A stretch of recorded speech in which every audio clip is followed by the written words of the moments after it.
नमस्कार दोस्तों, हमारे चैनल पे आपका बहुत बहुत स्वागत है। और आज की कहानी है चोर बहू। दुकानदार कहता है, माँ जी ये बहुत बढ़िया क्रीम है, आप एक बार लगाओगी तो आपके चेहरे की सारी झुर्रियाँ कुछ ही दिनों में गायब हो जाएगी।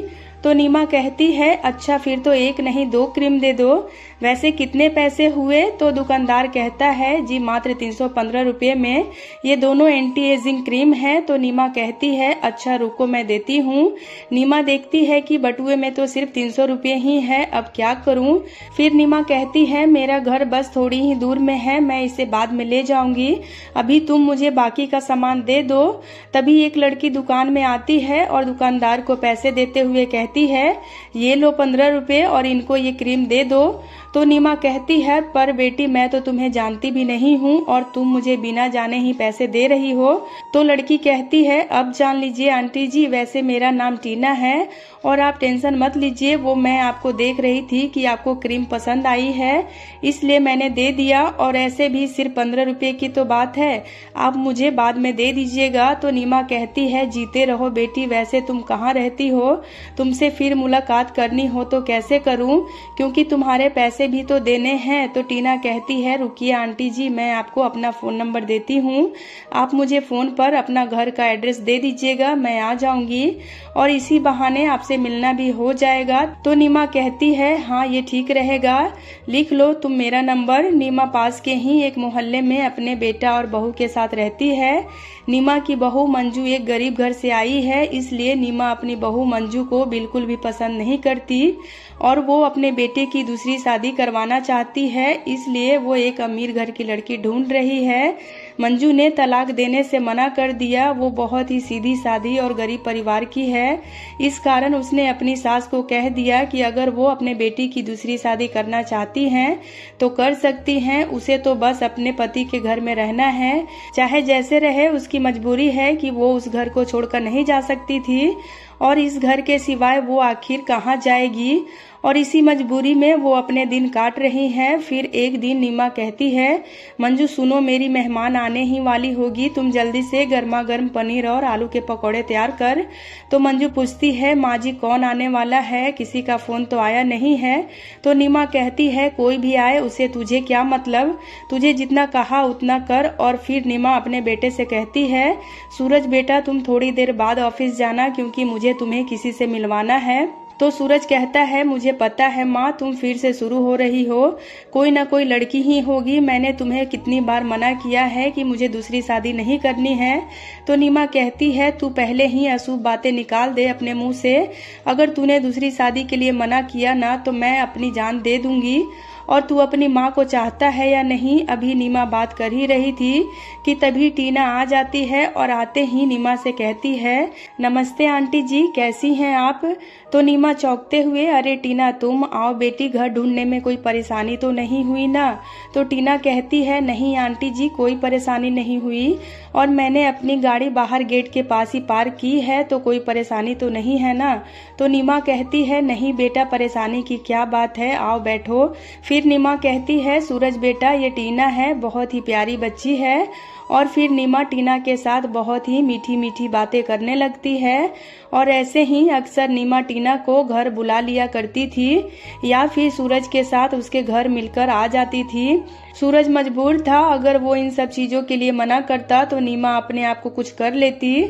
और फिर एक दिन मंजू सूरज से कहती है, सुनो जी, मैं तो यही कहूंगी, अगर माँ जी को कुछ हो गया तो हम दोनों जिम्मेदार होंगे, इसलिए आप टीना से शादी के लिए हाँ कर दो, माँ जी अपने आप ही टीना से बात कर लेंगी। और फिर जब नीमा टीना से शादी की बात करती है तो टीना तुरंत ही हाँ कह देती है। टीना नीमा से कहती है, आंटी जी मैं जानती हूँ कि आप मंजू के घर में रहने से खुश नहीं हो, पर आप चिंता मत करो, मेरे पास बहुत पैसा है, हम दोनों खूब ऐशो आराम से रहेंगे और खूब मजे करेंगे। तो नीमा कहती है, पर एक शर्त है, अब से तुम मुझे आंटी जी नहीं बल्कि माँ जी कहोगी। सूरज और टीना की शादी हो जाती है और नीमा अपनी बहू मंजू के लिए सौतन ले आती है और जैसा नीमा ने सोचा था वैसा बिल्कुल भी नहीं हुआ। टीना ने तो आते ही अपना रंग दिखाना शुरू कर दिया और फिर एक दिन टीना कहती है, अरे ये घर अभी तक गंदा क्यों पड़ा है, क्या यहाँ पर कोई काम करने वाली नहीं है? तो मंजू कहती है, नहीं टीना, घर की साफ सफाई का सारा काम मैं खुद ही करती हूँ। तो टीना कहती है, माँ जी अब तक क्या कर रही हैं? मेरी सहेलियाँ किटी पार्टी के लिए आने ही वाली होंगी। माँ जी से कहो वो तुम्हारे काम में हाथ बटाए ताकि काम जल्दी हो सके। तो मंजू कहती है, मैंने माँ जी से कभी कोई काम नहीं करवाया है और उनकी उम्र तो देखो, वह इस उम्र में घर का काम कैसे कर सकती हैं? तुम चिंता मत करो, मैं अकेले ही कर दूंगी। तो टीना कहती है, तो क्या वो आराम से बैठ के रोटियां तोड़ने के लिए हैं? मैं उन्हें अभी बुलाती हूँ। और फिर टीना जोर जोर से आवाज लगाने लगती है, माँ जी, ओ माँ जी। तो नीमा कहती है, क्या हुआ टीना बहू, तुमने मुझे आवाज लगाई? और फिर नीमा पूछती है, कहीं इस मंजू ने तुम्हें कुछ कहा तो नहीं? तो टीना कहती है, किसकी मजाल है जो मुझे कुछ कह जाए, मैं तो बस आपको बुला रही थी। और जल्दी से झाड़ू हाथ में पकड़ो और पूरे घर में लगा दो। पूरा घर शीशे की तरह चमकता हुआ दिखाई देना चाहिए। अब आप ऐसे इस घर में बैठी रहेंगी तो घर के काम कैसे होंगे? तो नीमा कहती है, ये कैसी बातें कर रही हो टीना बहू, जब से मंजू बहू आई है तब से मैंने घर के किसी काम को हाथ नहीं लगाया है और मैं तो घर का काम करना कब का भूल चुकी हूँ। इस पर टीना कहती है, तो अब कर लो, अभी तो कर ही सकती हो और मुझे कुछ नहीं सुनना, चुपचाप घर का काम करो क्योंकि ऐसे इस घर में कोई नहीं रह सकता। नीमा सोच में पड़ जाती है क्योंकि उसने अपने पैरों पर खुद ही कुल्हाड़ी मारी थी। मंजू जैसी बहू के होते हुए भी उसने टीना जैसी लड़की को अपनी बहू बनाया, जिसकी वजह से आज इस उम्र में घर के काम कर रही थी। और फिर टीना की सहेली आ जाती है और टीना की सहेली टीना से कहती है, क्या बात है टीना, तेरी तो दोनों नौकरानी एकदम से बेकार है, इन्हें तो जैसे घर के काम ही नहीं आते। देख, इस बुढ़ी नौकरानी ने मेरी साड़ी के पल्लू पर दाल गिरा दी। और इतना सुनते ही टीना कहती है, रुक, अभी मैं इन्हें सीधा करती हूँ। और फिर टीना नीमा से कहती है, तुम्हारी हिम्मत कैसे हुई मेरी सहेली की साड़ी को खराब करने की? अब आज तुम पूरी दिन भूखी रहोगी, तुम्हें पूरा दिन कुछ भी खाने को नहीं मिलेगा। तुम्हारी यही सजा है। सूरज कहीं बाहर गया हुआ था, उसके पीछे ही टीना ने नीमा और मंजू को बहुत परेशान किया। नीमा भूखी प्यासी घर के काम कर रही थी, तभी मंजू चुपके से उसके लिए खाना लेकर जाती है और नीमा को देते हुए कहती है, माँ जी ये लीजिए, खाना खा लीजिए, आपको भूख लगी होगी ना। तो नीमा कहती है, मंजू बहू, ये खाना तो तुम्हारा है और तुम मुझे दे रही हो, तो फिर तुम क्या खाओगी? तो मंजू कहती है, माँ जी मुझे भूख नहीं है और ऐसे भी मेरे से ज़्यादा आपको खाने की ज़रूरत है, आपको अपने बीपी की दवाई भी तो लेनी है ना, इसलिए आप खाना खा लो। तो नीमा कहती है, मुझे माफ़ कर दो मंजू बहू, मेरे से बहुत बड़ी गलती हो गई जो मैंने अपनी बहू की सौतन ले आई।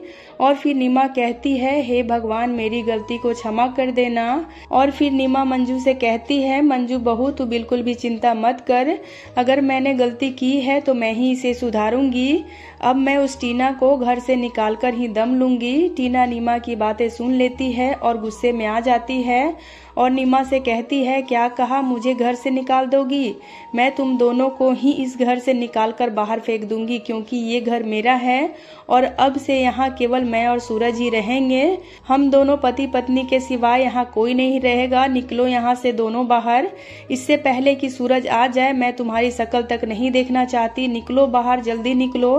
तभी सूरज आ जाता है और उसके साथ पुलिस भी रहती है और ये सब देखते हुए पुलिस कहती है, मिस्टर सूरज, आपने सही समय पर हमें इस लड़की के बारे में खबर दे दी, वरना आपका पूरा परिवार खतरे में आ सकता था। और फिर सूरज माँ से कहता है, माँ, इस लड़की का नाम टीना नहीं बल्कि मोनिका है। आज सुबह ही मैंने एक अखबार में इसके बारे में पढ़ा था और यह एक चोर है और आप दोनों को घर से बाहर निकाल कर ये यहाँ अकेले रहना चाहती थी ताकि ये इस घर को अपने नाम करके सब रुपया पैसा बटोर कर यहाँ से रफू चक्कर हो जाए। और आज जो इसकी सहेली आई थी वो भी चोर है, उन्हें भी पुलिस ने अपनी हिरासत में ले लिया है। ये पूरा एक गैंग है जो रुपया पैसा जायदाद अपने नाम करके रफू चक्कर हो जाते हैं। वरना खुद ही सोचो, कोई अनजान लड़की आपको क्रीम के लिए पैसे क्यों देगी? और एकदम से दूसरी शादी के लिए कोई हाँ क्यों करेगी। माँ तुमने बहुत बड़ी गलती कर दी थी, वो तो अच्छा हुआ कि मेरी और टीना की शादी लीगल नहीं है और पुलिस के पास इसका रिकॉर्ड है, वरना तुम्हारी इस गलती की वजह से मैं भी जेल जा सकता था। तो नीमा कहती है मुझे माफ कर दे सूरज बेटा, मैंने पैसों के लालच में आकर अपने ही बेटे की जिंदगी खराब करनी चाहिए। और फिर नीमा पुलिस से कहती है इंस्पेक्टर साहब ये टीना बहुत ही गलत लड़की है, इसने मेरा क्या हाल कर दिया है। मेरी मंजू बहू बहुत ही अच्छी है, वो लाखों में एक है। और फिर नीमा टीना से कहती है बड़ी आई थी मेरी मंजू बहू और मुझे घर से निकालने वाली, अब तू जेल की सलाखों के पीछे जब सजा भुगतेगी तब मेरे कलेजे को ठंडक पड़ेगी। और इस तरह नीमा को अपनी गलती का एहसास हो जाता है और वह अपने बेटे और बहू को गले से लगा लेती है। और वहीं दूसरी तरफ टीना और उसके साथियों को जेल हो जाती है। तो दोस्तों उम्मीद करती हूँ आपको आज की ये कहानी काफ़ी पसंद आई होगी। तो अगर आपको ये कहानी पसंद आए तो वीडियो को एक लाइक ज़रूर करें और अगर अभी तक आपने हमारे चैनल को सब्सक्राइब नहीं किया है तो इसे सब्सक्राइब करके बेल आइकन को प्रेस कर दें ताकि मेरी आने वाली वीडियोस की नोटिफिकेशन आपको मिलती रहे। और हो सके तो इसे अपने फैमिली और फ्रेंड्स के साथ शेयर भी करें। वीडियो में अंत तक बने रहने के लिए आपका बहुत बहुत धन्यवाद।